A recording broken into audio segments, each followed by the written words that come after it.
please join me in the pledge. Pledge allegiance To the flag of the United States of America and to the republic for which it stands, one nation, under God, indivisible, with liberty and justice for all. We are thankful for this day that has been given to us, for its blessings, its opportunities, and its challenges. May we appreciate and use each day that comes to us. We pray for strength and guidance for each day as it comes, for each day's duties and for each day's problems. May we be challenged to give our best always. Amen. Very nice. Thank you so much, Michelle. And next up is family time with Christy King. Christy, welcome.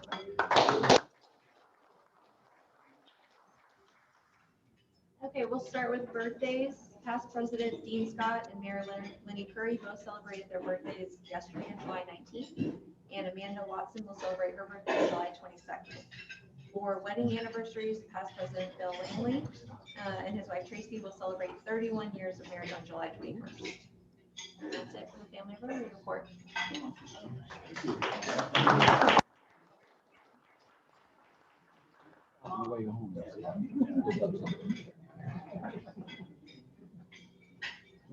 There is no craft talk today, but please expect them in the near future. Our announcements are these. The very, very first thing that we would like to do is welcome back member Brendan Bledsoe. Brendan, are you here today? Yes, you are.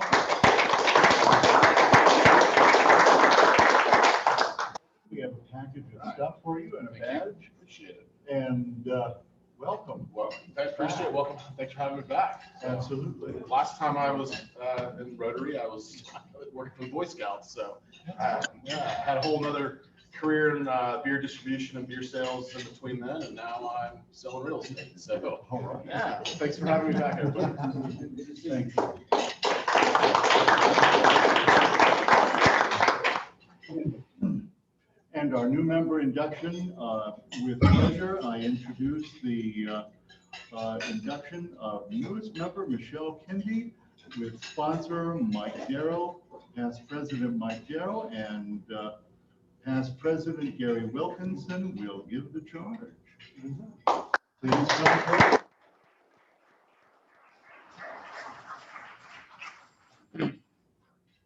So Michelle Kendi is joining us and comes from Theater Jax. So of course, since we all know we've seen such great musicals at Theater Jax, I told Michelle she will not have to sing. Michelle, I got it in writing. Yes, she made sure, I promised, there would be no singing. Michelle comes from the technical side of theater. I got to know her after Bob. Actually, I found this out. Bob, you were the second person in Jacksonville to meet Michelle, and that was low on 20. It was 1997, and it was November the 9th, as I walked into the building for my first interview with JCCI. And tell him this is typical Bob, right? Do you know where you're going? And I said, I'm going right there. He said, great. And then the conversation started. So that's typical Bob Massey, getting to know people. But Michelle started at JCCI. She had done some other work before that, but stayed with JCCI. And for those of you who don't recall, JCCI did all sorts of work that helped the city figure out what are the most important things that we need to handle in the city. It was a neutral, kind of safe place to talk about these things. And it really got some important issues on the table and got them discussed and acted on. So she worked there for a while, then went over to WJCT, worked there for a while. What did you do at WJCT? I actually worked for Creative Work, so I did, if any of you have ever been to a nonprofit where videos have been done by WJCT honoring their members, that was what I was responsible for. And then anything that you did an event from outside, I ran the studio, so that if you rented the space, you would coordinate with me and my staff. Because I could not, sorry, that part, I did not know you, but when I was on the board, that's when Michelle came over to Theater Jacksonville. And for those of you who know, Theater Jacksonville is just about a mile up the road here. And as I found out in our family, Theater Jacksonville is one of the best date nights to go out with your partner and figure out some good issues. It's community theater, so it's not just trying to sell you a happy time.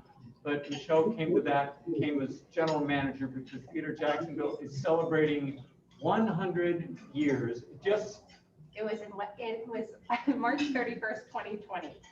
Ouch. 100 years.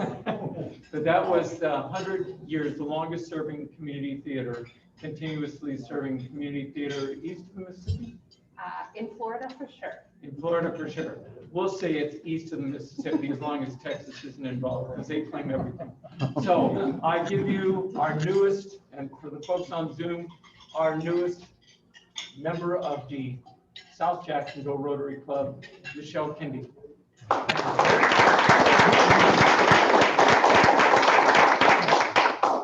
Michelle, it's my pleasure and honor to welcome you, not all of them, 3 welcomes. Welcome to the Rotary Club of South Jacksonville. Welcome to Rotary District 6970, and welcome to Rotary International. I'm a little biased, but I genuinely believe this is the finest service organization in the world. It's not at all an exaggeration to say that it is an organization of the world. You probably know, I'm sure you've been educated. We have tens of thousands of Rotary clubs around the world, just about every country, if not every country you can think of, maybe not. Are we in Antarctica yet? No, we're not in Antarctica, nor are we in North Korea. Or a couple others that are along North Korea's kind of direction. Right. Which reminds me, and I'll digress for a minute, that when I got to attend the International Convention a number of years ago, one of the most moving moments that I'd ever seen. This was following 9/11, so 2 or 3 years. The Americans had gone into Afghanistan. And in the plenary session at the international meeting in Sydney, Australia, I watched, they had a parade of flags that come in, similar to the Olympics, not quite as grand, but not far from it. And this young woman in a burqa walked across the stage, and she was the very last of the countries that participated. And I didn't recognize the flag, and then it was announced that she was from Afghanistan. The first Rotary Club in Afghanistan. If you know anything about it, you've heard about what goes on in Afghanistan and the fears about what's going on there now for women. The fact that this was the female president of the first Rotary Club in Kabul, Afghanistan, and you realize the reach of this organization. So Rotary is made up of people like you, leaders in business, in professions, in the arts, in your community, all over the world. And wherever you go, you find kindred spirits, people who are, as I said, who are leaders of good character and morals and integrity. You'll have a number of opportunities of service, of fellowship, of friendship with people in here, which I and many others have lifelong friendships. But I will tell you, Michelle, it's like everything else.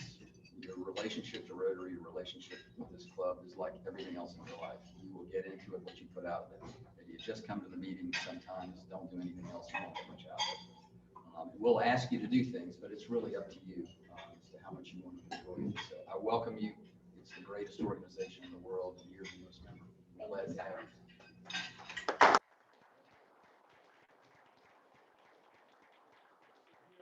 For her. I do.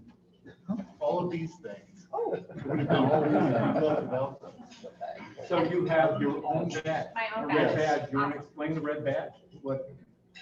Okay, the red badge is indicative of the fact that you are brand new. And I certainly know that when I was brand new and had a red badge, it meant that I was at the door greeting people and getting to know them, faces and names, and they will be getting to know you. If you don't mind, that would be an incredible service. Fair enough. So for the next All 4 right. weeks or so, if you do that, and if you all would welcome Michelle, and her husband is here today, Dave. I'm assuming that is Dave. I haven't met you before, but I knew you were coming. So welcome, Dave. Thank you very much. Yes, thank you.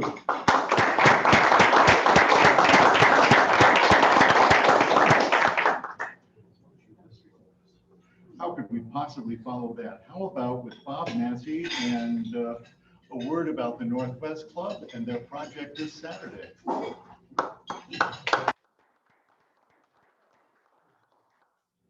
Thank you, Mr. President. I have to say, it's so wonderful to have my friend Michelle Kendi joining our club. She's something we've talked about for quite a while.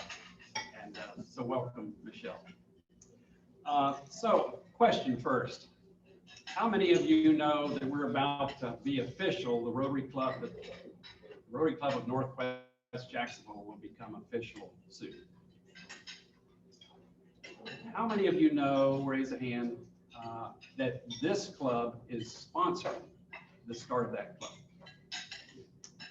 You also know that the Rotary Club of North Jacksonville is also sponsoring the Rotary Club of Northwest Jacksonville. They are. So anyway, this Saturday, we have at least those 3 Rotary clubs, including some other organizations and family members who are engaging in a service project to benefit Northwest Legends Elementary, which historically has been one of the lowest performing elementary schools in the county. The idea behind this project is to get a head start on the school year, and we're going to do this Saturday. We're going to be organizing some of the classrooms. We're going to be organizing clothing locker that apparently needs a lot of organization. We're going to be helping set up some of the technology and arts and music rooms, and just having a good time as Rotarians. You will find on your table a little bit more detail. Each one of you should have that on your table. Please take a look. You will also see a sign-up sheet. So if you would, I can also email you just in case you don't have the details that you need.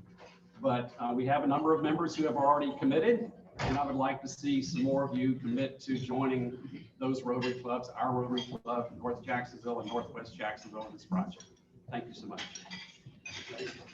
Thank you, Bob. Mike Dara, you have an announcement for us about the dental project teardown on July 31st. So I want to thank 10 of our members who have volunteered to help Crystal Where's Hankins, and a bunch of others. We could use more help. This project, as Rick Mullins told you, is huge, and it serves about 2,000 people this year. It's especially important because at Prime Osborne, when they set up 70 dental booths and dentists and doctors from all over, coming to help folks who have not had any dental care normally in a year, but this year it's any dental care. They haven't had dental care in 2 years. So they take all comers and they make certain that when they leave, as they say, everybody leaves with a smile because finally the pain is relieved. So our job is to help tear it down. It takes 2 days to put it up. We've got, with us, I signed us up for 2 hours to take it down. I'll actually be there a little bit early along with Charlie Kofer and a few other folks to make certain that anybody who shows up jumps in and is able to tear it down quickly. If you're at all interested, please, it's July 31st between 4 and 6 p.m. That's a Saturday. So please help us out. We'd like to just make this, after all these dentists have been going after it for so hard for 2 days, taking care of all these folks, we want to be the ones that come in and help them get this off their conscience and help them get the Prime Osborne back in ship shape so that they can return it and not face a whole bunch of fees for doing it late. So if you can, please, I will send out one more reminder email. We need to get the names in quickly because they want to order a shirt because they want us all to wear the same shirt so they can tell who's volunteering, who's the client. We don't want any of you to have an inadvertent root canal. So, thank you.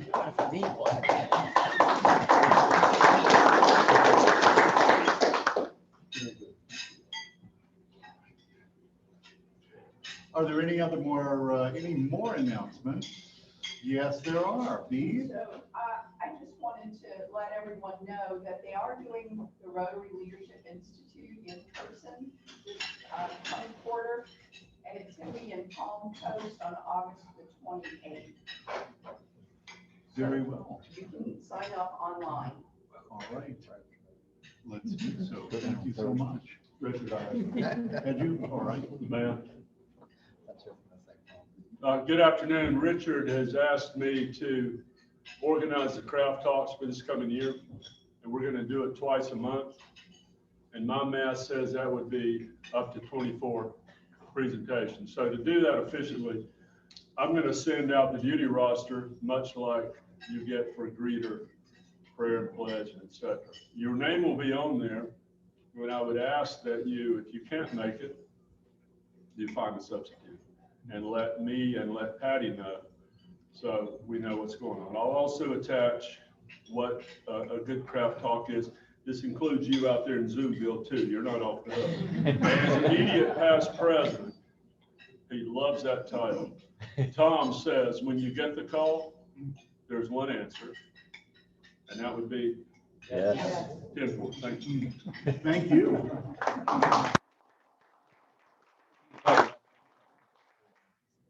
If there are no more announcements, it is time to introduce visitors and guests. Tamara Baker, because we're doing things a little bit differently this year, I will surreptitiously pass the information to you at the podium. Yes, Thank you. and cede the microphone to you. Okay, good afternoon, everyone. It's good to be here and see everybody's smiling face again. So we have two new guests. Mike Dara, you have a guest? How are you? I have a guest, Dave Kindy, who came along with Michelle today.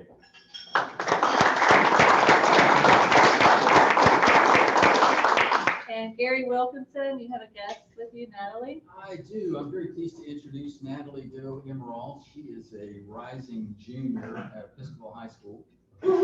Very interested in the practice of law, so I'm giving her a $1.50 tour of the courthouse today. She spent this morning watching some civil hearings, and then late morning I got her over to Judge Barella's court where she got to see a sentencing, and I can absolutely assure you that what she saw in Judge Barella's court was 10 times more interesting than what she saw in mine. But I'm hoping that she will still be interested in the law. So welcome back.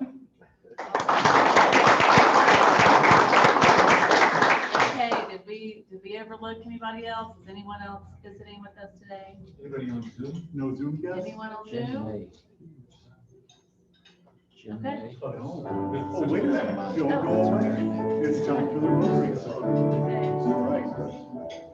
We here in Rotary welcome you today. So glad you came along, glad you came our way. Our hand of fellowship is yours, sunshine or in rain. We here in Rotary say welcome, come again.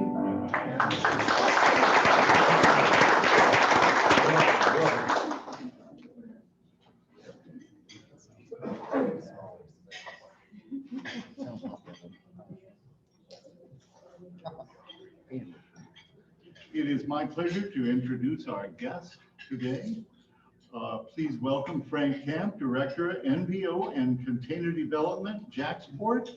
Frank Camp joined the port sales and marketing team in May 2014 and serves as the port's Director, Cargo Sales.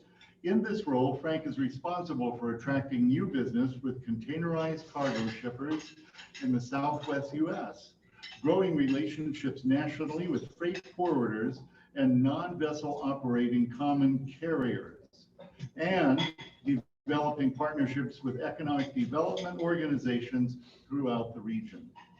Prior to Jacksport, Frank served as marketing representative for the Philadelphia Regional Port Authority, where he promoted the Port of Philadelphia's marine facilities and supplemental service providers. Frank holds a Bachelor of Science in International Business Marketing from Philadelphia University, a secondary education certificate in business technology from Rowan University, and a Master of Business Administration, Shipping and Logistics from Middlesex University. He also serves as a member of the Board of Directors for the Florida Customs Brokers and Forwarders Association. Having said that, I would like to ask you to welcome Frank Camp.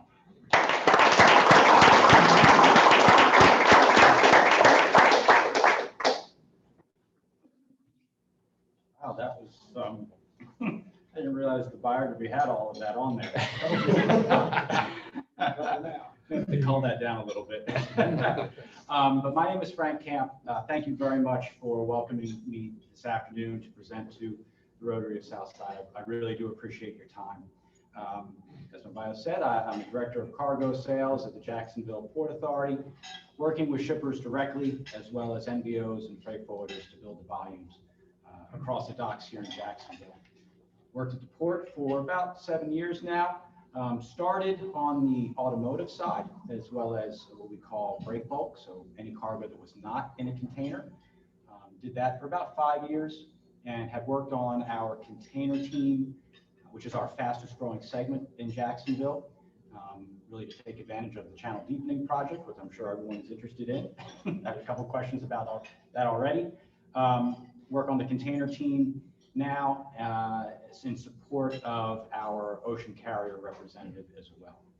So while I work at the port, the presentation that I have today is really designed to give everyone in the room an overview of some of the macroeconomic situations that are taking place globally in the supply chain over the course of the past 12 months. We've all lived through the COVID pandemic, and the supply chain has been no stranger to the impacts that have faced the movement of cargo around the world. So without further ado, I think 1:30 is when we'd like to finish up. Okay, so I'll put my timer out so I can try and keep everyone on pace here. But I start the presentation off with this photo.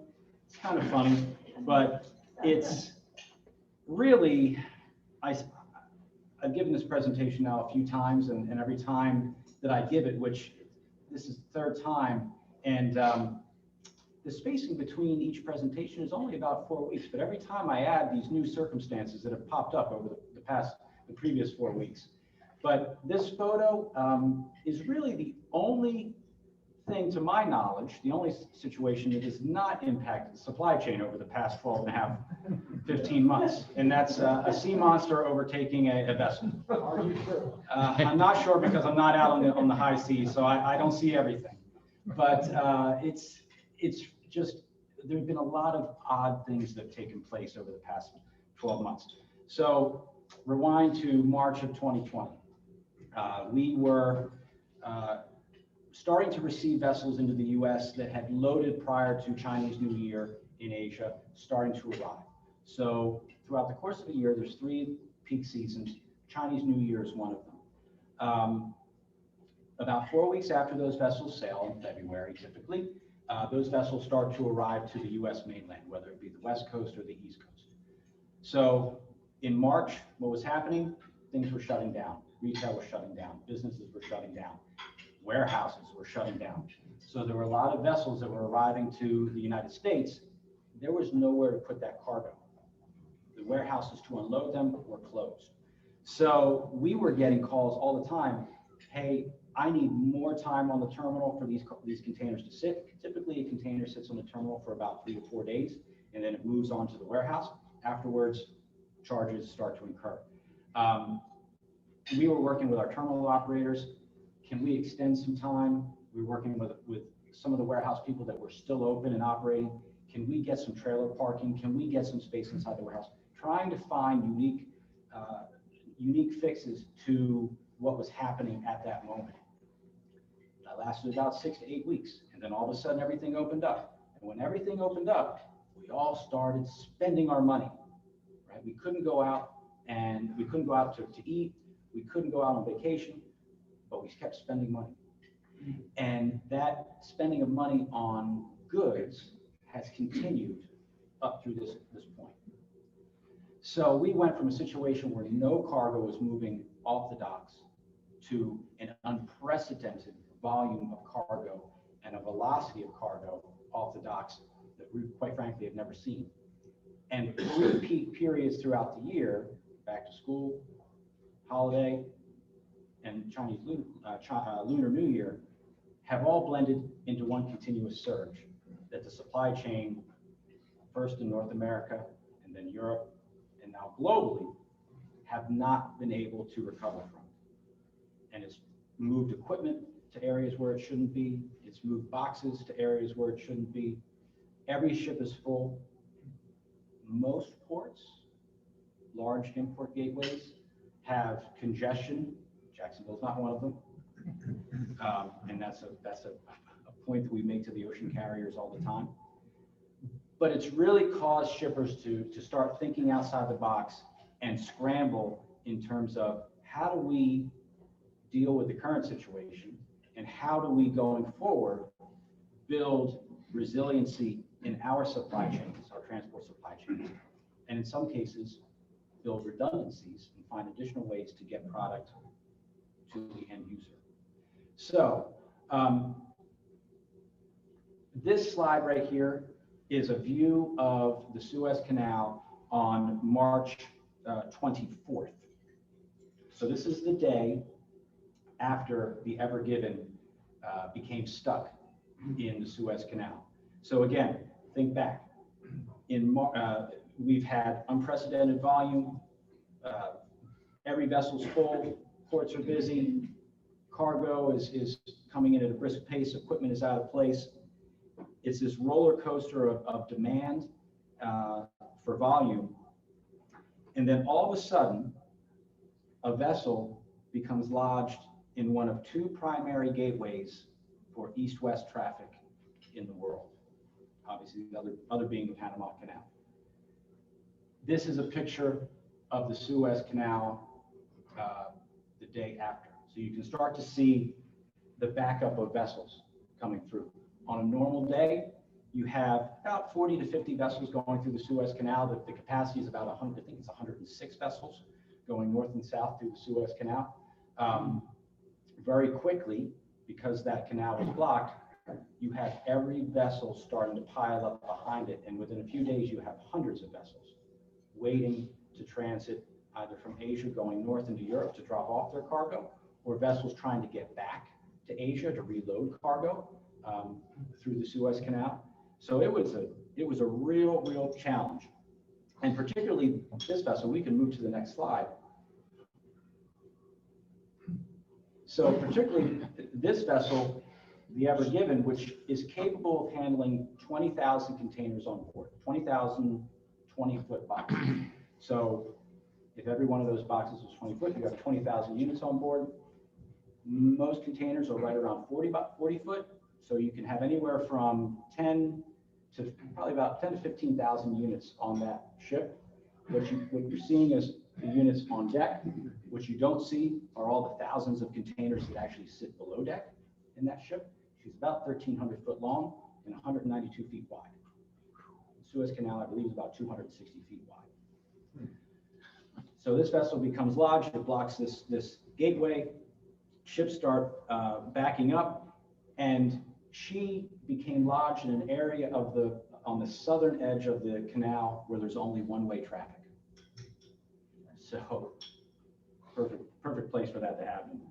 And then you start to back these ships up so that by the time she becomes dislodged 5 or 6 days later, you have hundreds of ships that have all now queued up behind that all proceed in line, going to most of the same ports in Europe to offload their cargo. And these vessels, once they leave Asia, they have very particular time slots to come through the canal and to get into the ports in Northern Europe. In some cases, down to the hour once they leave ports in Asia. And all those vessels are backed up. So they all proceed in a line, and the congestion that you saw at the Suez Canal now proceeds to ports in the Med. And now it proceeds to ports in Northern Europe. Rotterdam, Hamburg, Bremerhaven, Portsmouth, Zeebrugge, Algeciras in Spain, and some of the other hub ports in the Mediterranean. It's an overview of the vessel. It took about 5 to 6 days for the Egyptian authorities to bring in emergency tugs and dig out the bow to get her freed and moved into what they call the Great Bitter Lake, which is a lake just on the north side of the one-way traffic, typically in Anchorage or a passing point to get to the two-way traffic within within the canal. Vessels going back to Asia for reload obviously had the same issues as well as the vessels that were going to Europe. So they were all backing up, and then once that bottleneck was freed, they now proceed in one long train coming out of the canal, coming through the Red Sea, going into the Middle East, getting back to Asia. In one example, Hyundai Merchant Marine, a Korean carrier, had a vessel that was due to, actually, if we can go back one slide, had a vessel that was due into to discharge cargo in the Middle East, in Jebel Ali in the UAE. And this vessel was stuck on the south side in March. She was due to come back and discharge cargo loaded in Europe in middle of May. Because of this delay in the Suez, that vessel is now coming into Jebel Ali to discharge that cargo this week. Right. That happened in March, and it's still working its way. Those supply chain disruptions still working its way through the chain. So the primary impacts, as I mentioned, you've got vessels going to Europe, you've got vessels coming back to Asia. The primary impacts were on ports in those regions, but there are some impacts in the U.S., particularly on the East Coast. On the East Coast, ports see services coming through the Suez Canal for cargo that's originating out of Southeast Asia. It's a faster, it's a shorter transit if you're coming from Vietnam, Malaysia, Thailand, and Singapore to come through the Suez Canal to the East Coast versus going through the Panama Canal. So Jacksonville does have a service that comes through the Suez Canal. It comes to the Trade Pack Terminal at Dames Point. It's called the EC5. And one of the EC5 vessels that was coming into Jacksonville was stuck behind the Ever Given, was in the anchorage at the time. That vessel waited for the Ever Given to become dislodged. There was a vessel that was coming back from Jacksonville, going to Asia to reload. That vessel waited on the north side anchorages to go through. But as this delay and this disruption lasted 3 days, 4 days, 5 days, you started to see that the ocean, as the vessels backed up, carriers now have a decision. When's this ship going to become dislodged? Do we wait? Or do we reroute the vessel and go around Africa? And obviously going around Africa adds time, adds about 10 days to a vessel's transit coming from Asia to the East Coast of North America. It adds expense as well. But in the current freight environment, we have all this volume, we also find ourselves in an unprecedented freight rate environment. Cargo transport has never commanded a higher rate than it does at this moment. It's up about 4 times where it was at this time in 2020. Those carriers very quickly made the decision to reroute ships around Africa because time was more important than the cost. Now, don't get me wrong, cost is also a factor. Every one of these ships that sits at anchorage, go back a year, if those vessels were on charter, if they were a fixed vessel on charter, command about $30,000 a day just to sit. Right now, they're averaging over $100,000. And there are some vessels on short-term charter that are commanding about $130,000 a day. So those carriers, they're not going to let that vessel sit very long. So they started going the long way around. Eventually, I think it was on the 29th, the vessel was dislodged. Who pays for it? The Suez Canal Authority originally came back to the vessel owner, which was a Japanese company, with a over $900 million bill. The Japanese said, we're not going to pay that. Why don't you go sharpen your pencil? They came back apparently with about a $550 million bill. They have reached some sort of agreement because the vessel sailed July 8th, finally, from the Great Bitter Lake, and is now, I just checked this morning, she's in the Mediterranean, she's on her way to Rotterdam. All the cargo that you see on board is still on board. There are dry goods, which should still have a market, but there are refrigerated goods that probably no longer have a market. Who pays for that 500 and some odd million? So there is a term called general average. The vessel owner and all the cargo owners who shipped cargo on that ship will get the joy of participating in paying for that. A lot of shipping law is written to protect the ship owner to undertake the risk. Goes back many, many centuries. How can you mitigate that? Well, I hope they had shipping insurance. Because if you did, then it's mitigated. But a lot of folks don't. So we'll see how that all plays out, but the vessel is on its way right now. And if we can move, I just real quick before, just to give you some more data points. So over the course of that 5 or 6 day delay, about 6% of the global container fleet was delayed. And that equates to about 1.5 to 1.9 million TEU, so 20-foot boxes. So at the upper edge of 1.9 million TEU, that's roughly 1 million boxes that were impacted. And in the larger context of supply chain disruption, you've got all those vessels that can't move or are taken out of normal rotation. That takes capacity out of the market. All of those boxes that are on those ships that are stuck on either end of the canal or moving around Africa that should be at a port moving through the supply chain, they're all taken out of market, and that impacts the rates. So post Lunar New Year this year, the rates started to go down a little bit, but they were still at all-time highs. And then in the 6 weeks following this incident in March, those rates started to go up again, because that volume and all that capacity was absorbed in ships that were out of place and boxes were out of place, et cetera, et cetera. But it's really hard to determine what the overall impact financially to other shippers around the world is due to that capacity being taken offline, because there have been so many other incidents around the world with regards to supply chain. So if you could skip ahead one slide. So these are all pictures screenshots that I took today at large import gateways around the country. So on the far left, you have Los Angeles, Long Beach. LA Long Beach is the largest port complex in the US, probably going to surpass close to 20 million containers this year. Normally it's about 15 to 16, 17 million surge. At one point, they had about 40 vessels that were waiting in the anchorage to get into a berth. Everyone wanted to go to the closest US gateway to Asia to get their cargo into the US, and everyone arrived at the same time, and they keep arriving at the same time.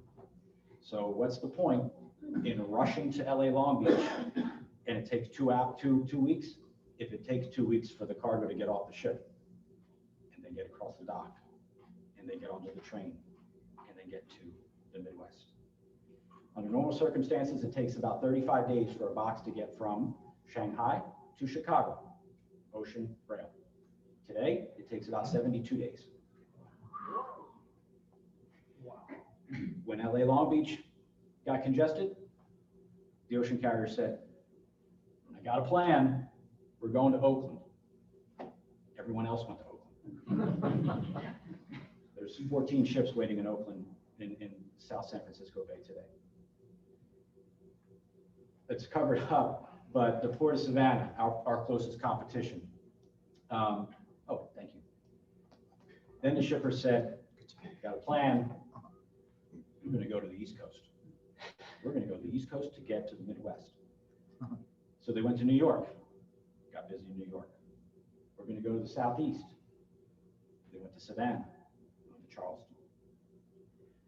At one point in March, Savannah had 20 ships sitting out. I monitor this every day. I drive our carrier person crazy. At one point in March, Savannah had 20 ships waiting out front. Today there's 13. Yesterday there were 17. Earlier in the week there was 18. So we use that as an opportunity to talk to these carriers and say, hey, guess what? In Jacksonville, we have no congestion. We are fluid. The terminals are open. The ships come in. They work. Once they work, those boxes move through the terminal, they get on the trucks, they go to the warehouses. A lot of those boxes that go to Savannah, they come to Florida. Come to Jacksonville, you can cut 140 miles out of your inland dray. Here's another supply chain disruptor you don't have to worry about. And that's finding drivers to come out of Savannah. Yeah, that sounds like a good idea. And we're working on it. This is all I can tell you. The carriers take a lot of interest in the channel deepening project. Right now we're at 40 feet.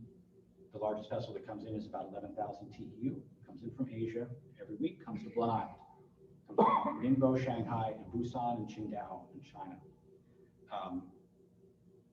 With the additional 7 feet in the river, down to 47 feet, those vessels will be able to, now that 11,000 TEU ship, though, comes in what we call, we are not the first call in on that ship, because it has to keep an eye on the draft. With that additional 7 feet, that positions the port to be the first call in, which positions us to take advantage of a lot more import opportunities. It also positions us as an opportunity to be the last call out for export opportunities as well. A fully loaded ship tends to be a lot heavier and ride lower in the water. Right? So first call in, last call out are very important. But it also, for the ocean carriers, the opportunity to carry more cargo into a port allows them to reduce their individual operating costs. Still got to bring the same ship up the river, but if you can carry a whole lot more freight, that's the only way the ocean carrier makes money, is when that ship's moving. So if they can carry more cargo and that ship's moving, they can make a whole lot more money in the port, and create a whole lot more economic opportunity for the local community, whether it be at the terminal, the men and women working at the docks, truck drivers, folks in the warehouse. And we're seeing a lot of interest now. What drives those ships and its shippers? You see a lot of interest now from investors looking to put in warehousing, distribution, manufacturing in and around Jacksonville, following the movement of people into the state of Florida and identifying the opportunity to distribute out of Jacksonville to Florida, to the southeast, and take advantage of the opportunities. So we're trying to stay ahead of the logistics investment. And I'm happy to say that the channel deepening project, 47 feet, will be finished in 2022 to Blanc Island. And it positions us for next year's deployments. And we're already starting those conversations with the ocean carriers. So I digress a little bit, but I wanted to mention that with regards to Jacksonville. If we could move to the next slide. So this is a helicopter view. This was taken back, I think picture was taken back in April. But this is San Pedro Bay outside of LA Long Beach. So you can just see all of these vessels, and a lot of them are container ships just sitting out there waiting to get into the berth. So remember, $100,000 a day, $120,000 a day, all sitting out there trying to get in. It's a lot of ships,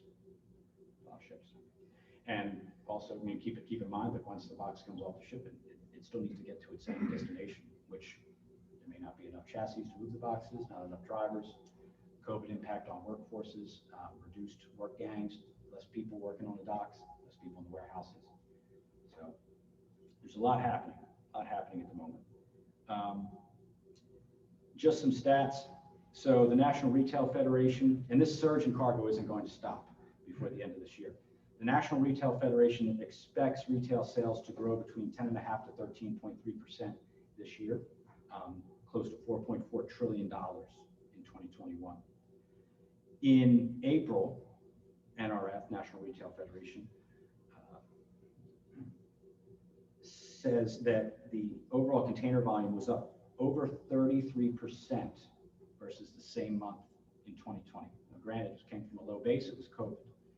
In May, when things started opening up, the volume was up 50% year over year, May to May. The volume's coming.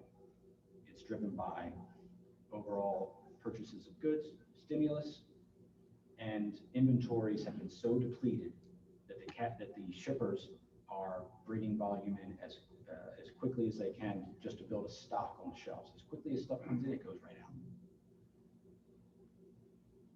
Can we move to the next slide? So I mentioned some supply chain disruptors aside from the Suez incident. So this is a container crane that toppled over in one of the ports in Taiwan.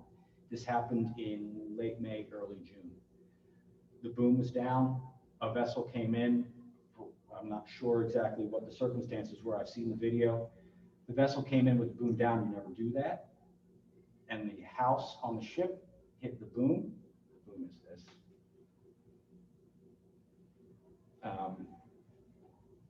Hit the boom, and these cranes will topple very easily when they're hit. This came down. This is one of the largest ports in Taiwan. So that whole berth is taken out of commission. No cargo can move through that berth. That's a working berth. Where do those ships go? They have to go to one of the other berths, which is probably very busy in that port. All that cargo needs to be moved around. Next slide, please. This is the ONE Apis. So this ship left Japan in December, coming to California, ran into weather across the Pacific, and lost 1,800 containers overboard. That 1,800 containers doesn't include all of these toppled stacks. That ship had to come back to Japan to work those stacks very delicately and offload what they can and assess the situation, what can be saved, what cannot be. But that's a vessel that's taken out of service for 3 months to do that work. All of that containerized equipment is taken out of service for 3 months. Some of it you're never getting back. Had anyone heard about this? No. This is one circumstance, one situation of a vessel that lost containers overboard. There have been a number of them over the past year. This is just the most spectacular picture of that. But this vessel is now back in operation, moving back and forth between Northeast Asia and the west coast of the U.S. Can we go to the next slide? This is the port of Yantian in the Pearl River Delta, just outside of Hong Kong. Out of this port, 25% of all of China's exports leave, not just to the U.S., but all globally. In mid-May, they had a COVID outbreak. And the Chinese government started shutting down sections of this port. And vessels started bypassing the port because they were running into similar situations as the Suez. If they wanted to work a berth, because the port was so restricted and closed down in certain areas, they had to wait a lot longer. So carriers started bypassing. They weren't picking up that cargo. The carriers started moving freight to different ports around the Pearl River Delta. You've got, on the other side of new territories, you've got Shekou and Shenzhen, Nansha, Guangzhou. Some can go into Hong Kong. So you have all very large ports, but they all have their own cargo that they're moving. And they're all huge in terms of volume. At one point, there were 300 ships that skipped this port in 1 month. And they're just now opening back up and trying to get back online and bring that freight to its destination, not just the US, but Europe and all around the world. Had anyone heard about this? Supply chain is kind of like the silent mover. Which is why when something like the Ever Given happens, it's the most visual representation of challenges in the supply chain. Next slide, please. The Union Pacific. So this just happened. This just happened late last week. The Union Pacific is one of 2 large West Coast railroads. BNSF is the other. They move very large trains from the West Coast ports into the interior part of the U.S. To move containers. This is a double stack container crane here, or a double stack container train here, moving cargo. Just last week, because issues with their terminals have started to push up into the heartland, now there's delays. There's still delays at the berth, delays at the port, delays now getting the cargo into the interior part of the U.S. Their large terminal is called Global 4 in Joliet, Illinois, just south of Chicago. UP just instituted a 7-day suspension of movement of all intermodal containers from West Coast ports. Tacoma, Oakland, LA, Long Beach, no intermodal movement of cargo. Just so they can dig out of the challenge they have at the terminal in Joliet. You see something very similar with some of the carriers. You think, well, there's all this volume, they've got to run these ships full. Some of them start canceling vessel sailings 1 week, they call it a blank. They won't run a vessel 1 week because they're just trying to get the vessels back on the schedule. Say, we'll forgo that cargo, we'll pick up next week and try and get back on the schedule. BNSF, the other West Coast railroad, is not suspending movement of containers from the West Coast to the interior, but they've started to, they call it metering, they're not taking as much. So they're trying to slow that flow of cargo into their intermodal yards. Next slide, please. And this brings it a little bit closer to home. Does anyone know what this is? Yeah, this is I-16 between Macon and Savannah. So last week, a dump truck hit this overpass and shifted the overpass 6 feet, closed down all of 16. 16 is the primary route from the Port of Savannah up to Atlanta, or up to Macon and then up to Atlanta through 75. It was closed down for 48 hours. It's amazing that they actually cleared the overpass out and were able to open up the highway in 48 hours. But Savannah is the number 4 largest container port in the US. So that main artery was out of commission for 2 days. Just happened. These things happen. But because that's local, some folks in here heard of it. We didn't know about Yantian. We didn't know about the crane collapse and some other things. There's, again, supply chain is kind of this silent industry that moves to keep things on the table that we don't hear about until we hear about it. So what does this mean for overall decision-making going forward? There's been some talk about reshoring, nearshoring, moving production closer to the end users, so as to shorten the length of supply chain. I think in some circumstances, yes, you could see that. I think particularly for pharmaceuticals, PPE, those are industries where you may see a shortening of that supply chain, and it could benefit ports like Jacksonville.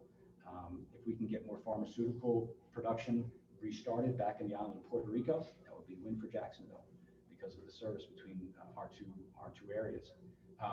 Again, PPE movement, textile movement back into Central America, taking advantage of the free trade agreements, CAFTA DR, that could be a win for us. But in the grand scheme of things, bigger picture, the infrastructure to produce goods overseas has been so well developed, and even the tariffs had minimal impact on things. They just, when it was an opportunity, the shippers, if they could move out of China, they just moved it to other areas in Asia where the tariff did not impact them. And quite honestly, the companies that are producing in Asia right now and selling into markets like Europe and in North America, there's a tremendous opportunity in Asia. So they're not going to fold up their operations in Asia to move it closer. So I think there's some opportunities to reshore and nearshore, but it's going to be fairly limited in very targeted areas. But big picture, you're still going to see a lot of movement of cargo coming from overseas in the near future. But for where we sit right now, this movement of this volume is anticipated to last at least through the end of this year and through early 2022. And shipping cycles have a long history, going back many decades. And these ship owners they have very large egos, and they are making a lot of money right now. They're trying to recruit, they're trying to make up for 10 years of losses in 1 year. And the first thing they do is go to order new toys. And so the order book for new ships could possibly reach 25% of the current volume of vessels that are sailing. The thing is, it takes 2 to 3 years for one of those vessels to come out. So while the freight rate, every ship is employed, the rate is high, I don't think it'll ever come back to what it was coming from Asia, but they may, unless they're very calculated in how they manage their supply, you will see some rates come down, but it's going to be 2 or 3 years. So with that being said, that is my presentation. I know we're right there about 1:30, but if we could take a few questions. I'd be happy to. Nobody looks like they're ready to go. How about some questions? Okay. Yes, sir. You mentioned Puerto Rico. I'd always thought that was our primary shipping country, target, wherever. Tell us a little bit about the percentage of business that we're doing with the percentage of the Jacksonville port business with Puerto Rico, and how it's fluctuating. Yeah, certainly. Going back 10 years, Puerto Rico was 75, 80% of our overall volume. And we've pursued a strategy of diversification. Puerto Rico is still our top trading partner, but we wanted to have a broader base of customers, so as not to put all our eggs in one basket. That being said, Puerto Rico is still about 45% of our overall volume, with Crowley and Trailer Bridge and Tote all headquartered here, being the primary carriers, and all making tremendous investments in their services between the mainland and Puerto Rico. That measured in dollar value or containers? In terms of volume. In terms of volume. Think about it. Every consumer good or raw material that comes out of the mainland and goes to Puerto Rico, about 80–90% of that comes out of Jacksonville. A few other ports. Houston has a service. Port Everglades has one vessel that goes down. That's on containerized goods. But far and away, the overwhelming majority is coming out of Jacksonville. And those carriers have I've mentioned, made investments. You know, you've got the new vessels from Tote that are running off of LNG. You've got the new vessels from Crowley that are running off of LNG. And they've worked with private parties to build that infrastructure here. And so Puerto Rico is going to be a part of our world forever. And you know, when you go down to the island, they really do depend on that link with Jacksonville. And I'll tell you, that investment that's gone into the LNG for Puerto Rico is now paying dividends across other areas as well. The carriers that operate vessels to move automobiles, they're now building vessels that run off of LNG. Jacksonville has a very large infrastructure for automobiles, and now those carriers, they have a place to fuel in Jacksonville. In fact, there was an LNG automobile carrier that was in the port yesterday for Volkswagen, CM Confucius. So Puerto Rico is extremely important. Yes, sir. How about the dredging? I know we're spending a lot of money dredging the St. Johns River.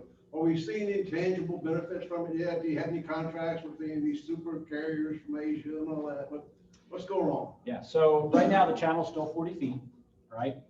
The contract C is in the process of being constructed.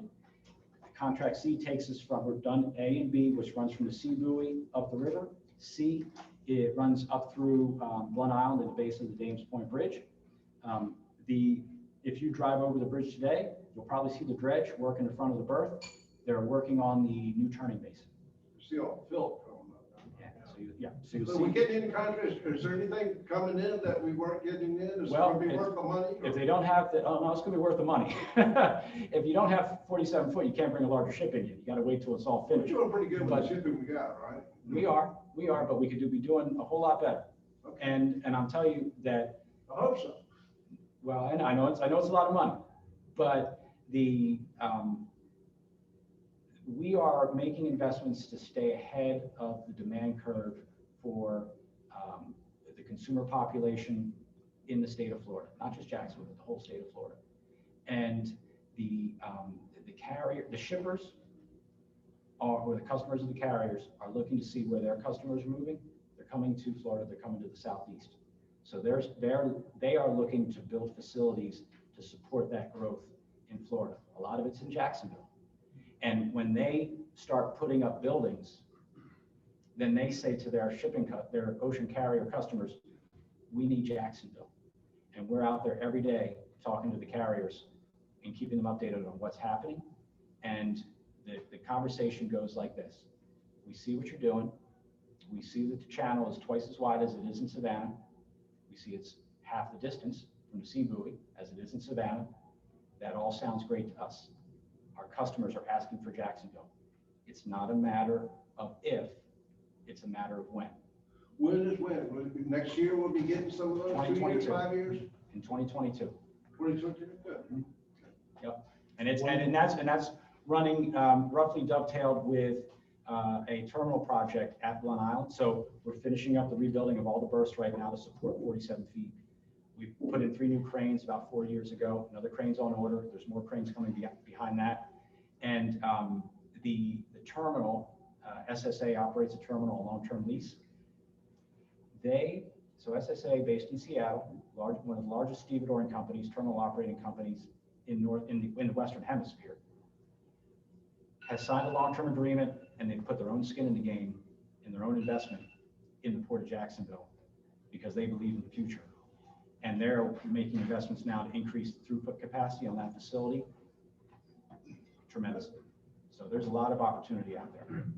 We just can't bring a bigger ship up until they have 47 feet all the way up. Yeah. Okay, thank you so much.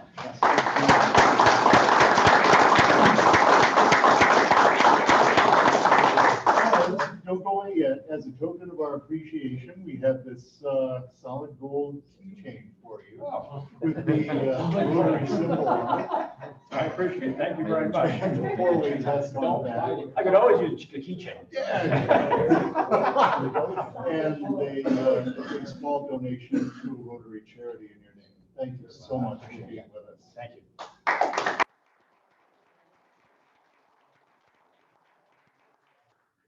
A couple of quick announcements before we take off. Next week, our speaker may well be Terrence Freeman. That's like a 99% yes. Welcome again to our new member, Michelle Kindy, and to our returning member, Brendan Bledsoe. We're glad to have you with us. Don't forget about the workday this Saturday at Northwest Legends Elementary School. Please contact Bob Massey to sign up. There's a board meeting 5 minutes after we disperse today. And as I make this sound that I've been thinking about all week to signal the end of our first in-person meeting of the year, please join me in the Rotary motto. Service above self, one heart knows to serve best.